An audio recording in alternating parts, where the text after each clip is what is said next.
bom dia. Estamos de volta às gravações do Café com Elda Borges, mas dessa vez adaptado aos novos tempos, ao novo normal, como a gente chama. Por conta disso, o cenário que você estava acostumado a ver, aquela mesa toda com café da manhã, teve que ser readaptada. O cenário agora é assim. Mas as entrevistas vão continuar do mesmo jeito que sempre eram, com o mesmo conteúdo e do jeito que a gente sempre gostou de fazer. Só que por conta dos protocolos de segurança, a gente tem que mudar mesmo. Por isso o entrevistado vai ficar um pouquinho mais distante de mim, mas nós vamos continuar conversando com a mesma intimidade de sempre. E esse primeiro programa, para marcar a volta, vamos aproveitar esse restinho do final de setembro para falar dos cuidados com a saúde mental. O que essa pandemia, o que esse novo moderno tem trazido de diferente para a nossa vida? Quais as consequências que isso pode ter a curto, a médio e a longo prazo? E o meu primeiro convidado dessa nova temporada é o psicanalista Ernesto Mandelli. Bom dia, doutor Mandelli. Bom dia, tudo bom, Seja Elza? muito bem-vindo. É um prazer voltar ao teu programa, ainda mais sendo o primeiro, né? Pois é, que nós estamos marcando a nossa fazendo de uma volta, forma né? diferente, né? Muito obrigado pela deferência. Eu falei que a gente tem que se adaptar, a gente já adaptou o cenário. Está tudo diferente. A nossa vida está mesmo diferente? Muito. Por quê? Porque esse período de pandemia, em que nós tivemos um aumento da sensação de desconhecido, de nós não sabíamos como é que era no outro dia, o que iria acontecer. Então isso fez com que qualquer feridinha emocional que já existisse, ela passasse a sangrar. E aquelas que já estavam, né, vamos dizer assim, doendo bastante, então essas teve quase que um processo de hemorragia, poderíamos fazer essa metáfora, né? Eu imagino. E o que está mais comum? São as feridinhas que elas começaram a surgir ou essas mais antigas que foram reabertas e estão num processo um pouquinho mais complicado? Bom, no pessoal que faz, né, na pessoa que faz esse processo de análise, o que acontece? Aquelas feridas, né, que já estavam sendo tratadas, elas sangraram de novo, né? Mas isso deu oportunidade para se voltar em algum ponto que tinha ficado, vamos dizer assim, pouco trabalhado pela pessoa, né? Mas o que nós temos é justamente essas feridinhas lá, a ansiedade, a questão, por exemplo, muita ansiedade nas crianças. Então nós tivemos, isso é perceptível, um aumento de todos os mal-estares emocionais foram aumentados em grande número, em grande quantidade. Durante essa pandemia, as pessoas elas se afastaram dos consultórios, porque a gente não podia nem sair de casa, né? Ficou todo mundo confinado, agora que a gente está começando a botar a cara de fora, vamos dizer, a cara na rua. Mas durante esse tempo, as pessoas se afastaram, mesmo aquelas que já estavam em tratamento, elas se afastaram ou elas precisaram intensificar essa relação? Bem, na realidade, a psicanálise, ela sempre foi defensora do atendimento, da sessão presencial. Isso. E quando começou a pandemia na Itália, todos os colegas italianos suspenderam os atendimentos. Mas com algumas semanas, começou a se perceber problemas que não eram comuns naqueles pacientes, né? Então, eles resolveram, numa situação de emergência, atender através dessas plataformas que nós temos na internet. E quando começou aqui no Brasil, a gente já tinha uma experiência. Então, a grande maioria dos meus pacientes passaram a ser atendidos virtualmente. Também fez com que se aumentasse o número de sessões, né? Porque essa sensação de você não saber contra o que você estava lutando, não ter nenhuma possibilidade de uma solução a curto prazo, confinado em casa, terminar com aquelas atividades que eram comuns e que te dão uma estabilidade, realmente foi um sofrimento muito grande para muitas pessoas. Agora sim, só cá entre nós, que ninguém nos ouça. O teleatendimento e o atendimento presencial, eles podem gerar resultados diferentes, até pela situação complicada em que um e outro acontece, o que eles podem trazer de diferente no resultado para o paciente? Bom, na realidade, né, a psicanálise ela é a teoria de uma prática.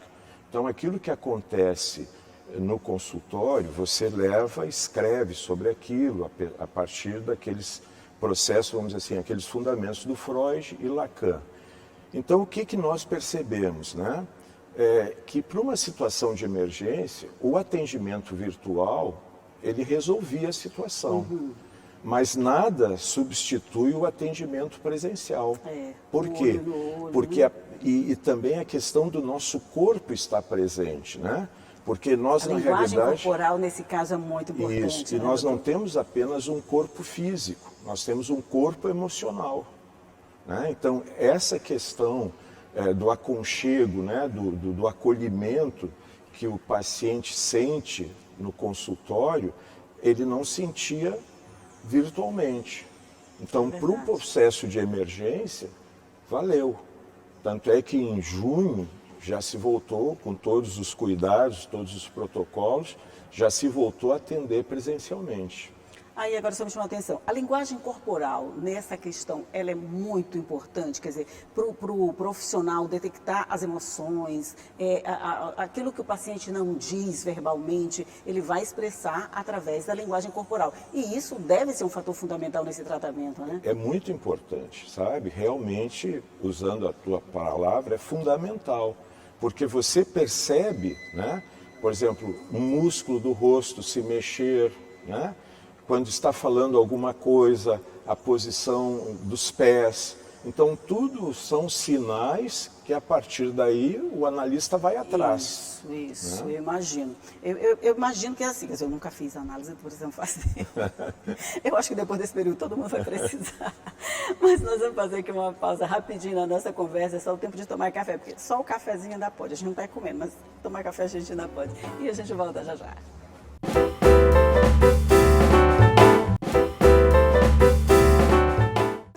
Já estamos de volta conversando aqui sobre saúde mental, lembrando o Setembro Amarelo, conversando aqui com o Dr. Ernesto Mandelli, que é psicanalista. E a gente estava falando nessa questão do que o corpo fala, do que ele expressa, que pode ser fundamental na hora do tratamento. Mas assim, durante essa pandemia, durante esse processo todo que nós ainda estamos vivendo, nós não saímos dele, não. Essas mesmas dificuldades continuam? Continuam e foram amplificadas, justamente por causa dessa sensação do desconhecido. Nós não conseguimos lidar muito bem com o desconhecido, né? É verdade. Porque isso é uma memória que nós trazemos do nascimento. Nós passamos 9 meses praticamente numa situação ideal, aquilo que Freud chamava, né, do sentimento oceânico, que ele compara em alguns textos com a sensação de felicidade, e de repente nós saímos desse sentimento oceânico, né? Uma agressão visual, nós passamos de uma penumbra, quase escuridão, para luzes, né? Muita luz, o bebê já luz, chega com aquela luz exatamente, todinha na cara, né? Nós passamos na questão da alteração de temperatura, nós só conhecíamos uma temperatura. De repente a gente passa para a temperatura externa, muitas vezes com ar-condicionado. Bem forte. Né? Então é um choque. Literalmente nos cortam daquela relação íntima que nós tínhamos 24 horas por dia com a mãe, nos enrolam em panos que, por mais macios que sejam, são muito mais ásperos do que a água que nos envolvia. Vivemos. E um problema sério, nós não sabemos falar, nós não sabemos o que está acontecendo. Então, aquela sensação que se tem, né, é que a gente chama de ansiedade. Então, todos nós carregamos ao longo da nossa vida um nível de ansiedade. Quer dizer, a gente já nasce com essa... Quer dizer, na hora que nasce, vamos dizer assim. Nós adquirimos no nascimento. Já adquirimos por conta das mudanças todas a que somos submetidos, né? E carregamos ao longo do tempo, que se não forem bem trabalhadas, podem atrapalhar. Exatamente.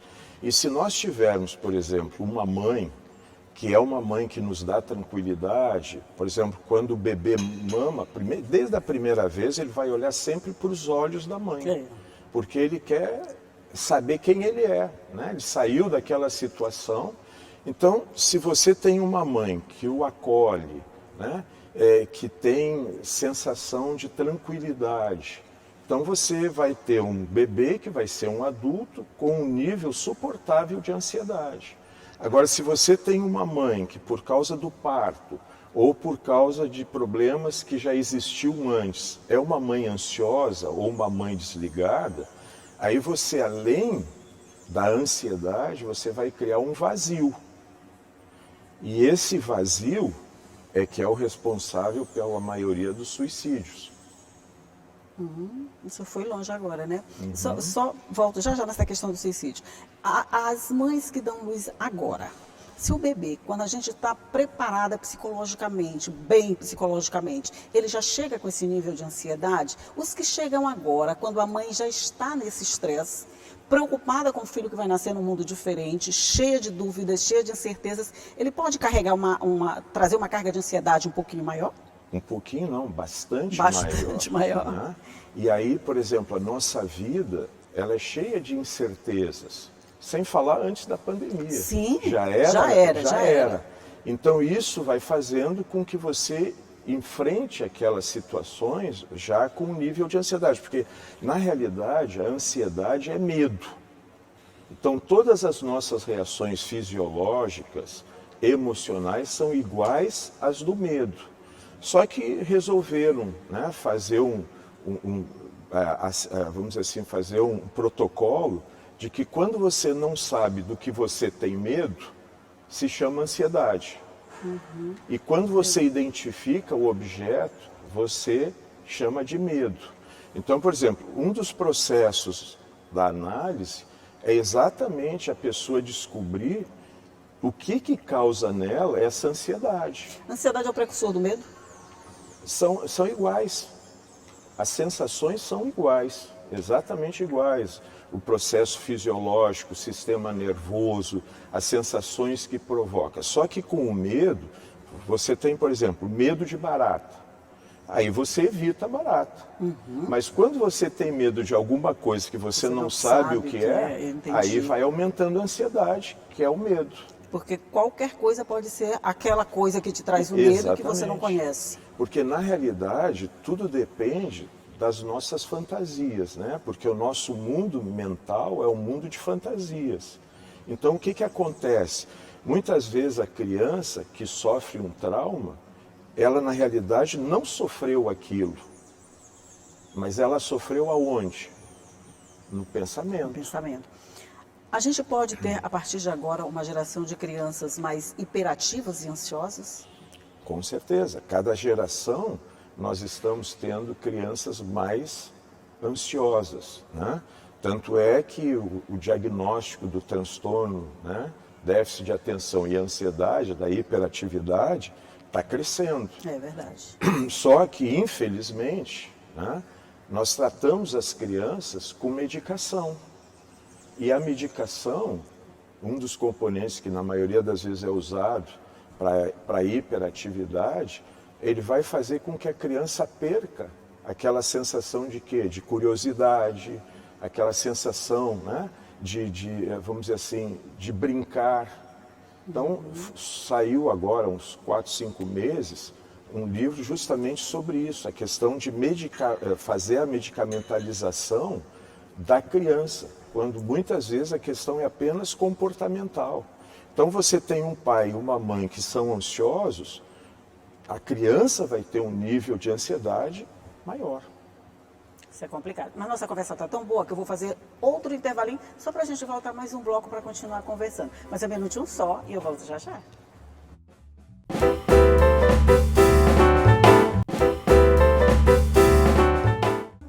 Já estamos de volta aqui para um terceiro bloco de conversa sobre saúde mental e a possibilidade de crianças mais hiperativas e ansiosas, conversando aqui, desculpa, com o psicanalista Ernesto Mandelli. O senhor falou ainda agora ali num ponto que me assustou um pouquinho com relação à ansiedade e suicídio. Qual a relação que tem uma coisa com outra? Praticamente nenhuma, né? Porque quem tem ansiedade tem medo, não quer morrer. Porque todos nós temos medo de morrer, né? É verdade. O suicídio está ligado a outra coisa, que é o vazio, que é a angústia, né? Muitas vezes as pessoas usam como sinônimo ansiedade e angústia, mas são diferentes. A ansiedade é o medo, E angústia. Né? Então, por exemplo, vim aqui ser entrevistado por ti, criou um nível de ansiedade, né?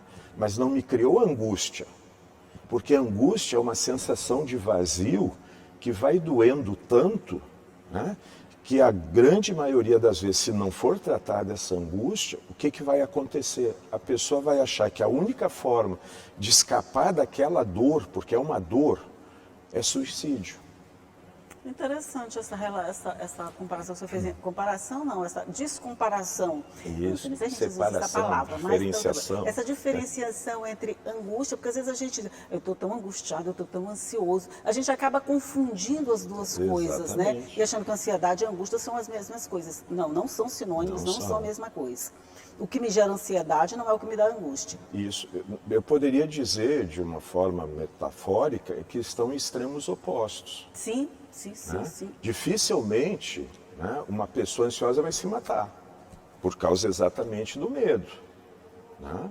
Mas o angustiado, aquele que tem essa sensação de vazio que dói, é uma boa probabilidade. Tanto é que no processo analítico os caminhos são diferentes de tratar uma e tratar outra.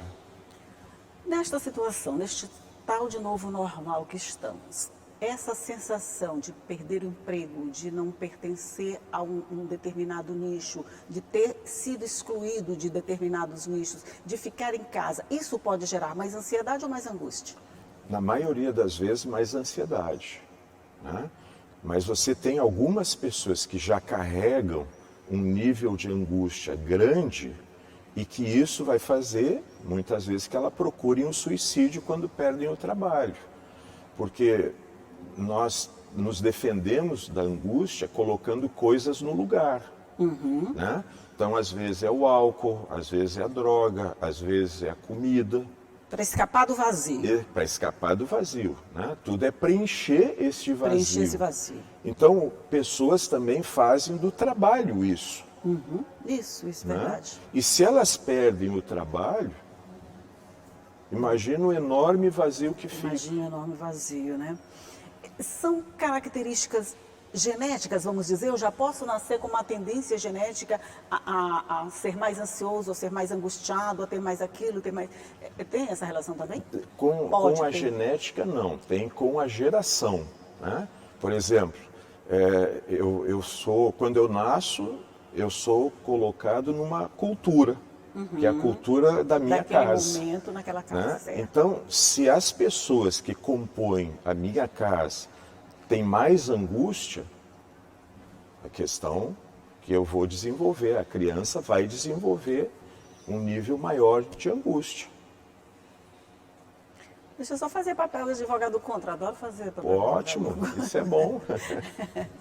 Mesmo em casas assim de pessoas zen, tranquilas, vamos dizer assim, com um nível quase zero de ansiedade, de estresse, pode nascer alguém que venha com uma característica diferente e que precisa ser identificado logo no início, vamos dizer, para ser trabalhado. Mas se ele nasce num ambiente favorável, se ele nasceu numa família mais tranquila, como é que ele desenvolveu aquela síndrome? Porque, na realidade, cada momento, né, da vida da mãe é diferente. Então, ela pode, né, ter, vamos dizer assim, ser tranquila e, de repente, descobrir que está grávida e aquela gravidez não está no momento adequado. Ah, é verdade, Né? Isso Então, foi muito você bonito. vai ter, né, aí a criança nasce, ela vai, pela maneira tranquila, ela vai receber, vai acolher. Então, o vazio, a angústia dessa criança vai ser menor de uma criança que já nasce no meio de confusão, no meio de separação, de depressão da mãe. Entendi.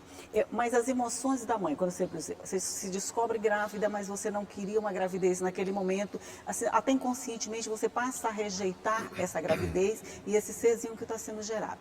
Isso vai influenciar, mesmo que depois que ele nasce eu esteja num outro momento e o receba de forma diferente? Vai influenciar, sim. Ah, mas é muito complicado.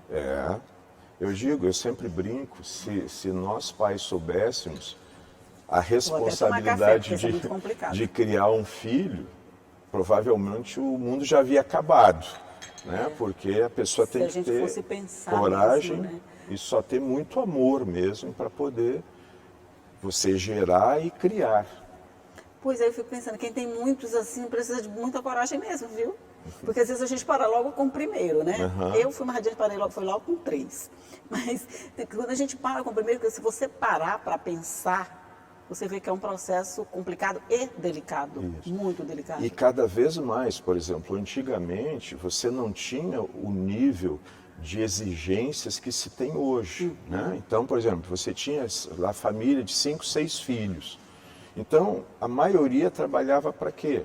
Para se alimentar. Isso. Quer dizer, não exigia tênis novo, não exigia roupa de marca, iPhone, celular, não tinha nada disso. Então, o nível de desejos que a pessoa tinha era muito menor. É verdade. E a ansiedade, ela basicamente vem do quê? De um medo daquele desejo que nós temos muitas vezes que inconsciente, que a gente não sabe qual é, não se realize. As situações são complicadas. Hoje é muito difícil mesmo você ver família com 10 filhos, como você via antigamente, 10, 15 filhos que existiam antes, e você já não vê essas famílias. Hoje é exatamente o contrário, né? Mas assim, só para encerrar, como é que o senhor acha que a gente vai estar daqui a uns 5 anos, quando a nossa vida, não sei se vai voltar ao normal, mas eu espero que a nossa vida esteja diferente, quase daquele jeito que a gente vivia antes. A gente vai ter muitas sequelas? Vamos ter bastante sequelas, né? Tanto é que o número de pessoas que têm procurado análise tem crescido, né? Em 2 meses, né, eu tenho pouquíssimos horários ainda disponíveis, e eu sei disso dos outros colegas também. Isso. Porque as pessoas se deram conta, né? Como também eu tenho conhecidos que são arquitetos e arquitetas, o trabalho deles aumentou, porque a pessoa ficou em casa. Eu tenho um filho nessa situação, que está tendo muito trabalho. Exatamente, e começaram a perceber que tinham que melhorar a qualidade da casa, né? Não, eu já estava. E também às vezes a gente fazia para preencher o vazio, ficamos em casa sem fazer também. nada. Eu já estava quase reformando a casa do vizinho. De procurar coisas para fazer. E daqui eu vou parar de conversar, porque senão daqui a pouco eu vou descobrir que eu preciso de análise também, viu? Quer dizer, a procura aumentou, né? Aumentou. Todo mundo mais preocupado psicólogo com a saúde. também, Essa sabe? questão da saúde mental, ela é fundamental nesse Isso. período, né? Olha, doutor Mandela, eu ficar aqui a manhã inteira conversando com o senhor. E eu também ficaria aqui a manhã inteira. Falando de psicanálise é para mim uma paixão. Imagino. O senhor vai falar de psicanálise, eu gosto de entrevistar, pronto. E A gente pronto. passaria a manhã inteira aqui. Mas conversaremos outras vezes com toda certeza. Muito obrigada pela sua participação no Eu nosso que programa. agradeço a oportunidade, né? E sempre que precisar estou disponível. Bom dia para o senhor. Bom dia. Bom dia para você também que está aí do outro lado nos acompanhando, que sabe que pode nos seguir nas nossas redes sociais e acompanhar a nossa programação pelos programas locais. Um bom dia para você. Amanhã eu estou de volta nesse mesmo horário.